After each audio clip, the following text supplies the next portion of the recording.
하둘셋. 안녕하십니까. 사마열혈입니다. 송덕수 교수님이죠. 제10판 신민법 강의 회독 839페이지 로마자 2번의 근저당 보겠습니다. 사마열혈 TV 질차 추천을 부탁드리고 유튜브 구독을 권합니다. 로마자 2번의 근저당 1번 근저당의 의의 및 특질 양가를 보는 의의 근저당이란 계속적 거래관계로부터 생기는 불특정 다수의 채권을 장래의 결산기에 일정한 한도액의 범위 안에서 담보하는 저당권이다. 계속적 거래관계에 있는 당사자 사이에 채권이 수시로 발생하고 그 금액도 증가한 변동하며 때로는 채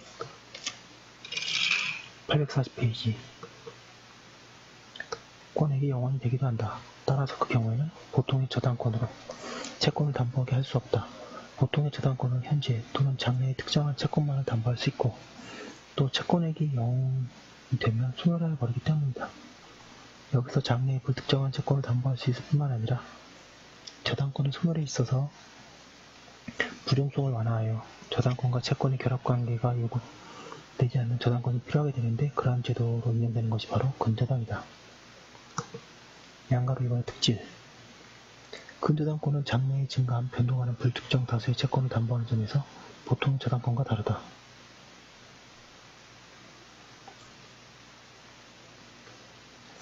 그러나 근저당권은 보통의 저당권에서와 달리 소멸에 있어서 부정성이 요구되지 않는다. 그리하여 피담보 채권이 확정되기 전에 그것이 일시적으로 소멸하더라도 근저당권은 소멸하지 않는다. 그 밖에 근저당권은 미리 정해진 최고 한도액의 한도 내에서 장래의 확정된 채권액을 담보한다. 이번에 근저당권의 설정 근저당권 설정의 물권적 합의와 등기에 의해 성립한다.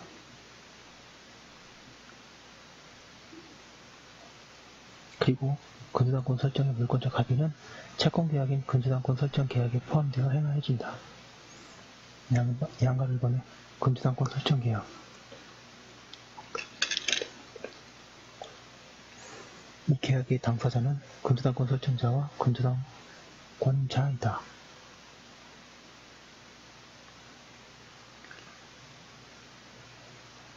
설정자는 채무자인 것이 보통이나 제3자라도 무방하다. 설정 계약에는 근저당권에 의하여 담보할 채권의 최고일까 피담보 채권의 범위를 정하는 기준이 정해져 있어야 한다. 후자는 피담보 채권의 발생 기초가 되는 계속적 계약관계, 즉 기본계약을 명시하는 방법으로 정하게 된다. 한편 근저당권의 존속기간 내지 결산기는 반드시 정할 필요는 없다. 판례 보겠습니다. 근저당권은 그 담보할 채무의 최고액만 정하고 채무의 확정을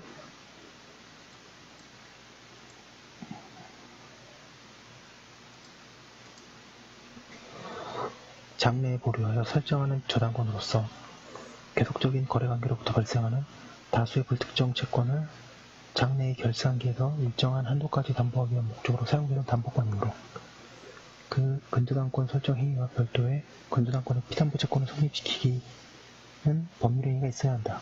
근저당권 설정 계약만 체결하였을 뿐 피담보 채권을 성립시키는 의사표시가 있었다고 볼 만한 자료가 없어서 근저당권은 피담보 채권이 정리하지 아니하여 무효라고 볼 여지가 있다는 사례. 양가로 2번의 등기 절차는 기본적으로 보통의 저당권에서와 같다. 그러므로 여기서는 근저당권의 특유한 것만 살펴본다. 841페이지 근저당권의 등기에서는 그것이 근저당권이라는 것을 반드시 등기하여야 한다. 그 기재가 없으면 보통의 저당권이 된다. 그리고 등기 원인은 근저당권 설정 계약으로 하되 아울러 기본계약이 구체적으로 명시되는 것이 바람직하나 우리의 등기 실무에서는 단순히 근저당권 설정 계약이라고만 기재하도록 하고 있다. 담보할 채권의 최고액을 반드시 등기하여야 한다.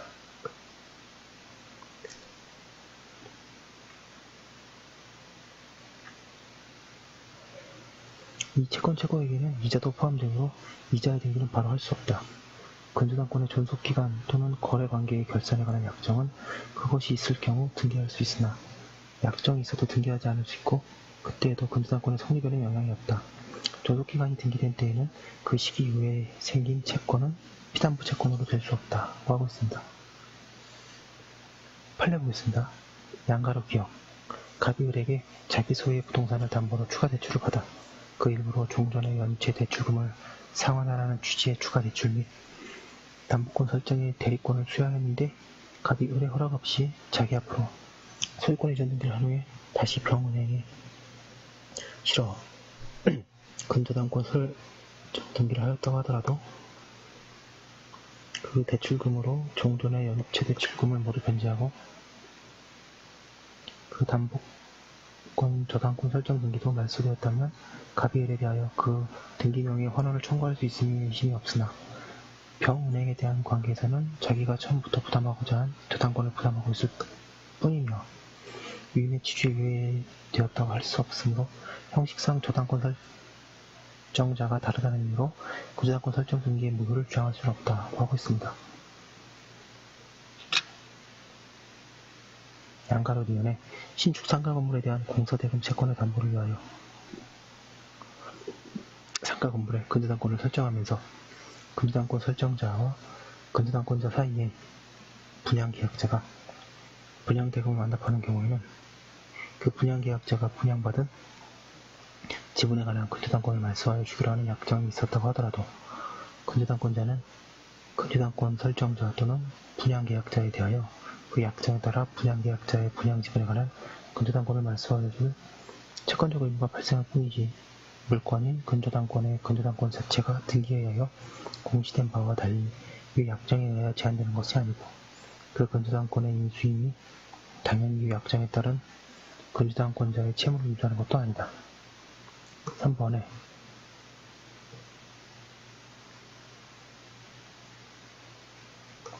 근저당권의 효력. 근저당권은 피담보 채권에 포함되는 채권의 최고액을 범위 안에서 담보한다. 자, 다시 읽겠습니다. 근저당권은 피담보 채권에 포함되는 채권을 최고액의 범위 안에서 담보한다. 말이 좀 안 와닿을 수가 있는데요. 그냥 채권 최고액을 포함해서 그것을 담보한다. 그렇게 보시면 됩니다. 이게 근저당권의 핵심이고요. 양가를 번에 근저당권으로 담보되는 범위, 반가를 번에 담보되는 채권. 근저당권으로 담보되는 피담보 채권은 설정계약에 의하여 정하여진다. 당사자는 약정에 의하여 설정계약 전의 기존 채무도 담보의 목적을 포함시킬 수 있으며 설정계약 전에 발생한 채무가 설정계약에서 정한 것과 같이 거래 방법에 의하여 발생한 때에는 특별한 사정이 없는 한 당사자 사이의 근저당권에 의하여 담보하기로 합의한 것으로 보아야 한다. 그러나 설정계약에서 채무자를 지정한 경우에는 지정된 채무 842페이지 자가 아닌 이상 채무는 담보되지 않는다. 한편 판례에 의하면 매수인이 매도인에 대한 매매대금 채무의 담보를 위하여 설정된 근저당권은 그 매매계약이 매수인의 기망에 의한 것이라 하여 취소된 경우에는 매수인이 손해배상 채무로 담보한다. 반가로 이번에 채권의 최고액, 근저당권은 최고액의 한도 내에서 실제로 존재하는 채권을 담보한다.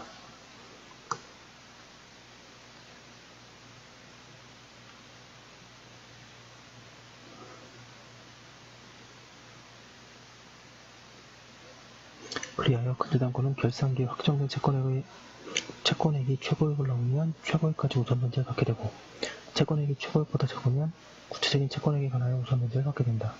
문제는 결산기에 확정된 채권액이 최고액을 넘는 경우에 채무자가 최고액만을 변제하고 근저당권 등기의 말소를 청구할 수 있는지이다.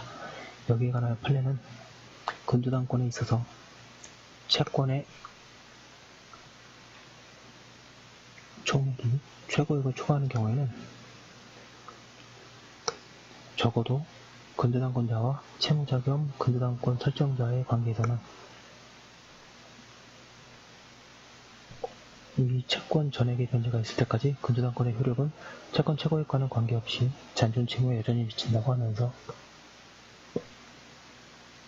채무자 겸 근저당권 설정자는 채무의 일부인 채권 최고액과 지연 손해금, 집행 비용만의 변제 공탁으로는 근저당권 설정 등기의 말소를 청구할 수 없다고 한다. 그에 비하여 물상보증인이나 근저당 부동산의 제3취득자는 채권 최고액과 경매 비용을 변제 공탁하면 그 근저당권의 소멸을 청구할 수 있다고 한다. 판례 중 후자는 364조를 적용한 것으로 보이며 전자는 채무자인 근저당권 설정자에 대한 특별 취급이라고 생각된다. 그런데 전자의 타당성은 의심스럽다. 근저당권자는 채권의 최고액의 한도 내에서 담보권을 취득하려고 하기 때문이다. 판례 보겠습니다. 공동근저당권자가 적극적으로 경매를 신청하였는지 아니면 제3자의 경매 신청에 소극적으로 참가하였는지를 의미하고 공동근저당권자의 목적 부동산 중 일부 부동산에 대한 경매 절차에서 자신의 우선변제권을 행사하여 우선변제권 범위의 채권 최고액에 해당하는 전액을 배당받은 경우에는 후에 이루어지는 공동근저당권의 목적 부동산에 대한 경매 절차를 통하여 중복하여 다시 배당받을 수는 없다.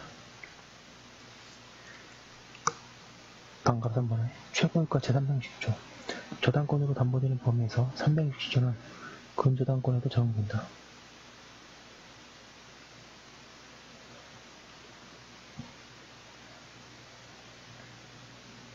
그러나 근저당권의 특수성에 비추어 그 규정이 내용대로 인정되지는 않아야 한다. 우선 원본이 최고액에 포함되고 근저당권에 의하여 담보되긴 물론이다. 이자에 관하여는 357조 2항이 채무 이자는 최고액 중에 사집한 것으로 본다고 규정하고 있다. 그런데 이는 주의적인 규정이라고 할 것이다. 어쨌든 이자는 최고액에 포함된다. 그리고 위약금이나 채무 불이행으로 인한 손해배상도 최고액에 포함된다고 하여야 한다. 문제는 360조 단서가 여기에도 적용될 것인가이다. 이를 검증한다면 지연배상은 1년분만이 843페이지 최고액에 포함되게 된다. 여기에 관하여 학설은 1번의 긍정설과 2번의 부정설로 나뉘어져 있다. 긍정설은 개별 피담보 채권의 지연배상은 1년분에 하나지 않으나 근저당권이 확정된 후에 지연배상은 1년분에 하나한다고 한다. 그에 비하여 부정설은 360조 단서의 근저당권의 경우에는 적용되지 않으며 따라서 지연배상은 1년분에 한정되지 않는다고 한다. 판례는 근저당권의 피담보 채권 중 지연이자는 근저당권의 채권 최고액의 한도 내에서 그 전액이 담보되는 것이므로 공동근저당의 목적 부동산 등의 일부에 대해서 경매가 실행되어 그 경매 대가로 피담보 채권의 일부가 변제되었다 하더라도 잔존 원본에 대한 지연이자가 다시 발생하였다면 그 이후에 실행된 다른 목적 부동산의 경매 대가에 의해 채권 최고액의 범위 안에서 그 지연이자도 원본에 앞서 변제되어야 할 것이므로 공동근저당 목적 부동산이 일부씩 나누어 순차로 경매 실행됨으로써 근저당권자가 배당받은 원본 및 지연이자의 합산액이 결과적으로 채권 최고액으로 되어 있는 금액을 초과하였더라도 그것만으로 책임한도의 범위 내에서 피담보 채권이 모두 소멸되었다고 볼 수는 없다고 하여 이설과 같은 견지에 있다. 사견 1설은 결산기를 일종의 변제기로 보아 그 후에 1년분에 한정시키나 그렇게 해석할 근거가 없다. 그리고 지연배상이 최고액에 포함되는 한 지연배상을 1년분에 한정하지 않더라도 이해관계는 해칠 가능성이 없다. 그러므로 이설이 취함이 없다. 근저당권 실행 비용이 최고액에 포함되는지에 관하여도 논란이 있다.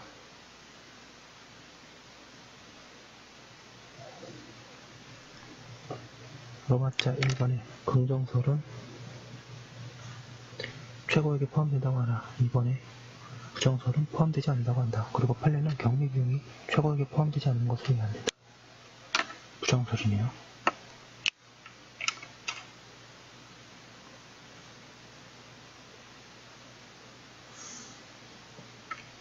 사견으로 실행 비용에 관하여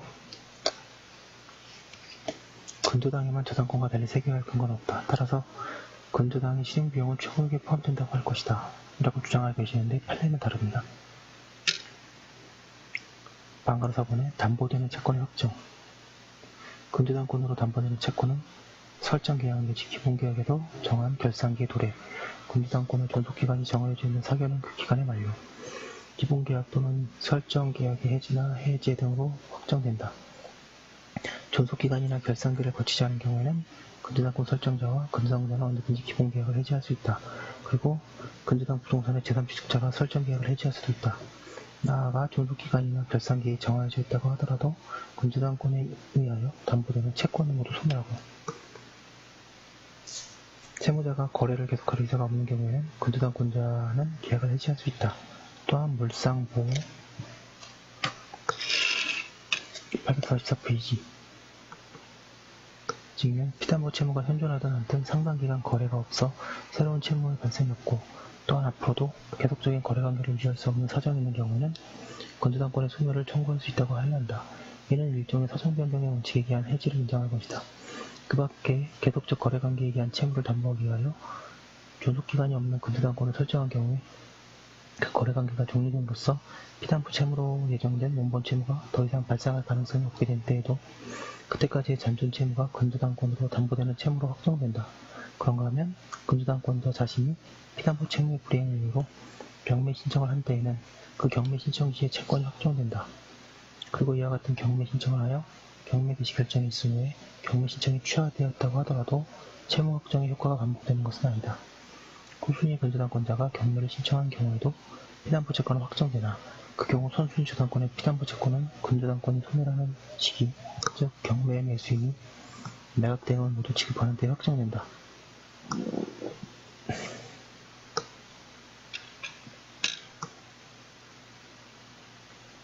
피담보 채권이 확정되면 그 이후에 발생하는 채권은 그 근저당권에 의하여 담보되지 못한다.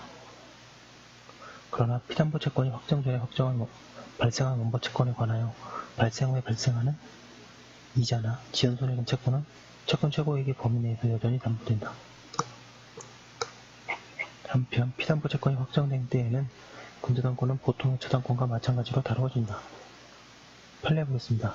근저당권자가 근저당의 피담보 채무의 확정을 위하여 스스로 물상보증인을 상대로 확인해소를 제기하는 것이 부적법하다고 볼 것은 아니며, 물상보증인이 근저당권자의 채권에 관하여 다투고 있을 경우에 그 분쟁을 종국적으로 종식시키는 유일한 방법은 근저당권의 피담보 채권의 존재에 관한 확인해소라고 할 것이며, 근저당권인 원고가 물상보증인 피고들의 상대로 제기한 이 사건 확인해소는 확인의 이익이 있어 적법하다.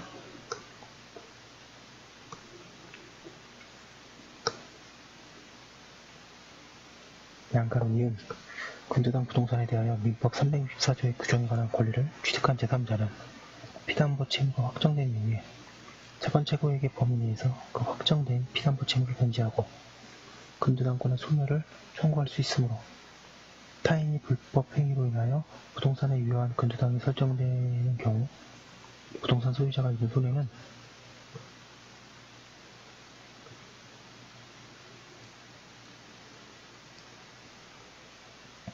부동산 소유자가 근저당권에 대하여 당해 근저당의 소멸을 청구하는 데 든 비용이라고 할 것이고, 한편 근저당권에 의하여 담보되는 피담보 채무는 근저당권 설정 계약에서 근저당의 존속기간을 정하거나 근저당권으로 담보되는 기본적인 거래계약에서 결산기를 정한 경우에는 원칙적으로 존속기간이나 결산기가 도래한 때에 확정되지만, 이 경우에도 근저당권에 의하여 담보되는 채권이 전부 소멸하고 채무자가 채권자로부터 새로이 근저를 차용하는 등 거래를 계속할 필요가 없는 경우에는 존속기간 또는 결산기가 경과하기 전이라 하더라도 845페이지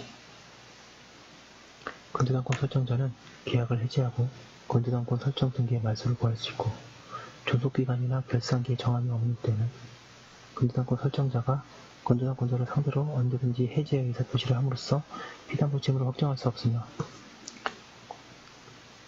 이러한 계약의 해제 또는 해지를 관한 권한은 근저당 부동산의 소유권을 취득한 제3자도 원행할 수 있다고 할 것이다.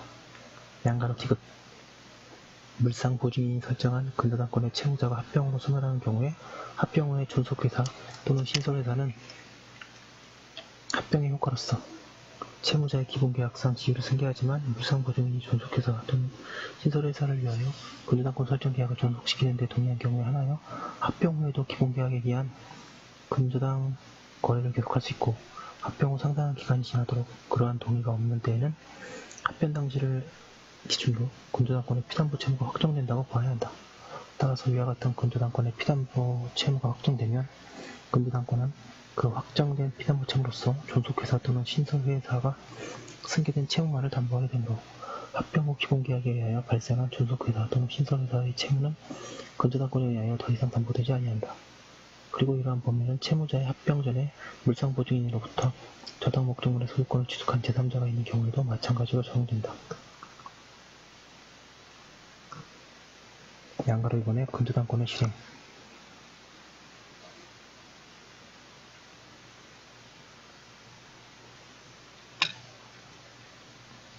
피담보 채권이 확정되고 그것들의 변제기가 되면 근저당권자는 저당권을 실행하고 우선 변제를 받을 수 있다.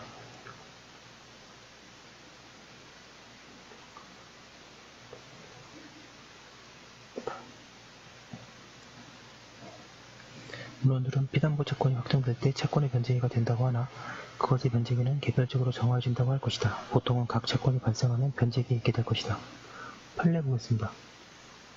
원래 저당권은 원본, 이자, 위약금, 채무 불이행으로 인한 손해배상 및 저당권의 실행 비용을 담보하는 것이며 채권 최고액이 정함이 있는 근저당이 있어서 그러한 채권의 총액이 그 최고액을 초과하는 경우에 적어도 근저당권자와 채무자 겸 근저당권 설정자의 관계에 있어서는 위 채권 전액의 변제가 있을 때까지 근저당권의 효력은 채권 최고액과는 관계없이 잔존 채무에 여전히 미친다는 점을 고려할 때 민사집행법상 경매 절차에 있어 근저당권 설정자와 채무자가 동일한 경우에 근저당권의 채권 최고액은 민사집행법 148조에 따라 배당받을 채권자나 저당 목적 부동산의 제3취득자에 대한 우선 변제권의 한도로서의 의미를 갖는 것에 불과하고 그 부동산으로서는 그 최고액 범위 내의 채권의 하나에서만 변제를 받을 수 있다는 이른바 채금의 한도라고까지는 볼 수 없으므로 민사집행법 제148조에 따라 배당받을 채권자나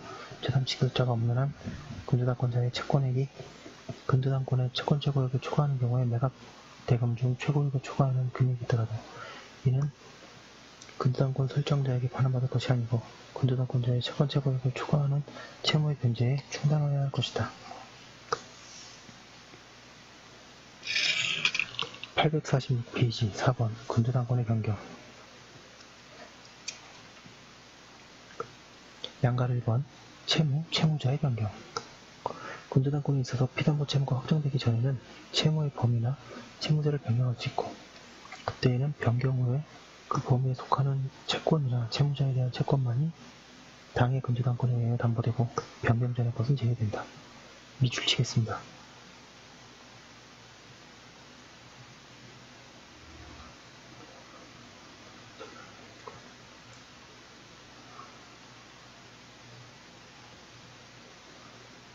그리고 물상보증인이 단지 근저당권의 채무자의 채무를 면책적으로 인수하고 이를 원인으로 하여 저당권 변경에 부기되게 된 경우에 특별한 사정이 없는 한 근저당권은 당초 채무자가 근저당권자에 대하여 부담하고 있던 것으로서 물상보증인이 인수한 채무만을 대상으로 하는 것이고 그 채무를 인수한 물상보증인이 다른 원인으로 근저당권자에 대하여 부담하게 된 새로운 채무까지 담보하지는 않는다.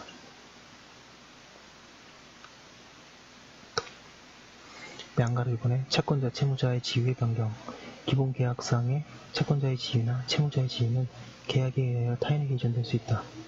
이는 계약 인수에 해당하는 것으로서 기본계약의 당사자 및 인수인의 3명계약에 의하여야 한다.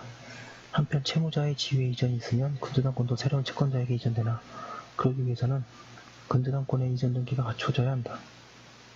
기본계약상의 지위의 승계는 채권자나 채무자의 사망이나 법인 합병의 경우에도 일어난다고 할 것이다. 이때에는 근저당권의 이전에 등기가 필요하지 않다. 양가로 3번에 피담보 채권의 양도. 근저당권은 피담보 채권과 함께 양도될 수 있으며 피담보 채권과 분리하여 양도할 수는 없다.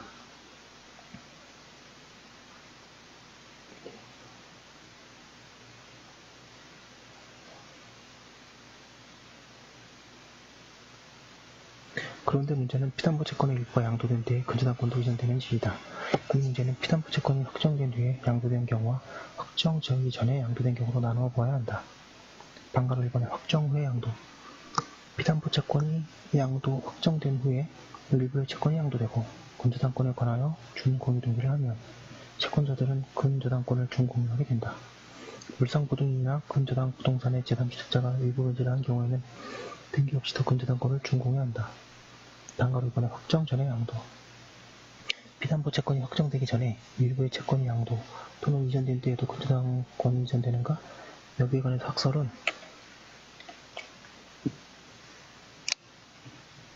부정설, 긍정설로 나뉘어 있다. 그리고 판례는 부정설을 취한다.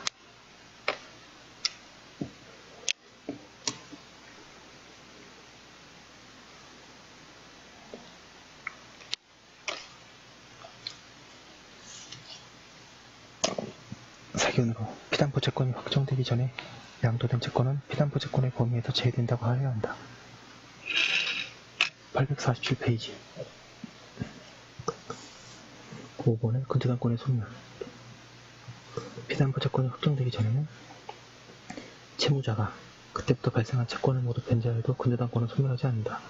그렇지만 피담보 채권이 확정된 후에는 담보할 채권이 전혀 없거나 그건 모두가 변제되거나 또는 근저당권이 설정되면 실행되면 근저당권이 소멸한다. 그 밖에 당사자의 해지에 의하여 근저당권을 소멸시킬 수도 있는데 그에 관해서는 피담보 채권의 확정과 관련하여 앞에서 이미 설명하였다. 판례 보겠습니다. 양가로 기억. 근저당권이 설정된 후에 그 부동산의 소유권이 제3자에 의하여 이전되는 경우에는 현재의 소유자가 자신의 소유권에 기하여 피담보 채무를 소멸을 원인으로 그 근저당권 설정 등기의 말소를 청구할 수 있음은 물론이지만 근저당권 설정자인 종전의 소유자도 근저당권 설정 계약의 당사자로서 근저당권의 소멸에 따른 원상회복으로 근저당권자에게 근저당권 설정 등기의 말소를 청구할 수 있는 계약상 권리가 있으므로 이러한 계약상 권리의 터자가 근저당권자에게 피담보 채무의 소멸을 이유로 하여 그 근저당권 설정 등기의 말소를 청구할 수 있다고 봄이 상당하고 목적물의 소유권을 상실하였다는 이유만으로 그러한 권리를 행사할 수는 없다고 볼 것이 아니다.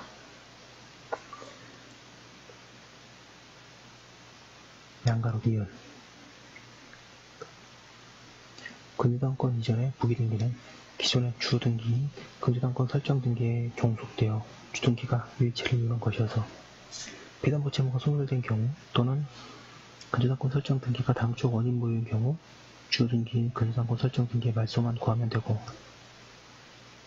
부기등기는 별도로 말소를 구하지 않았더라도 주등기의 말소에 따라 직권으로 말소되는 것이며 근저당권 양도의 부기등기는 기존의 근저당권 설정 등기에 의한 권리의 승계를 등기부상 명시하는 것뿐이므로 그 등기에 의하여 새로운 권리가 생기는 것이 아닌 만큼 근저당권 설정 등기의 말소 등기 청구는 양수인만을 상대로 하면 족하고 양도에는 그 말소 등기에 있어서 피고 적격이 없으며 근저당권이 이전이 전부인의 확정에 따라 이루어졌다고 하여 달리 보아야 하는 것은 아니다 라고 하고 있습니다. 6번에 포괄 근저당권의 유효 여부.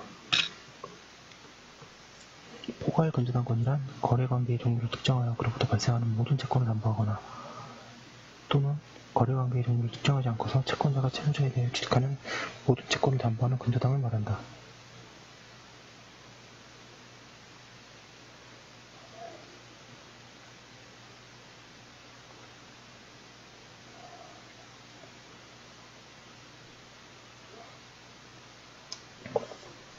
따라서 포괄 근저당은 특히 은행 거래에서 많이 이용되고 있다. 포괄 근저당이 유효한지에 관하여 논란이 심하다. 학설은 1번의 전부 유효설, 2번의 제한적 유효설, 3번의 채무 제한설로 나뉜다. 1번의 전부 유효설은 포괄 근저당은 모두 유효하다고 한다. 2번의 제한적 유효설은 피담보 채권과의 부종성이 배제될 수 있는 극단적인 포괄 근저당은 인정할 수 없으나 현행의 은행 거래에서 이용되고 있는 정도의 포괄 근저당은 유효하다고 한다. 3번의 채무 제한설은 포괄 근저당의 유효 무효 문제는 피담보 채권의 범위에 848페이지 문제로 된다고 하면서 거래에서 발생한 채권과 그와 밀접한 불법행위에 의한 손해배상 청구권이나 부당이득 반환 청구권이 피담보 채권이 된다고 한다. 판례는 포괄 근저당의 유효성을 인정하고 있다. 다만 경우에 따라서는 피담보 채권에 관한 포괄적 기재가 예문에 불과하여 구속력이 없다고 한다. 사견으로 기본계약을 명시하고 그에 기하여 발생하는 모든 채권을 담보한다는 내용의 포괄 근저당은 유효하다고 하겠으나 기본계약을 명시하지 않거나 명시하더라도 그 밖의 모든 원인에 기한 채권도 담보한다는 내용의 포괄근저당은 무효라고 하여야 한다. 그리고 포괄근저당의 약정이 보통거래 약관에 의해서 행하여진 경우에는 때에 따라서는 약관의 규제에 관한 법률에 의하여 그 조항이 무효로 될 수도 있는 것이다 라고 하고 있습니다. 네, 여기까지 한 거 올려두고 다음 거기에 서도록 하겠습니다.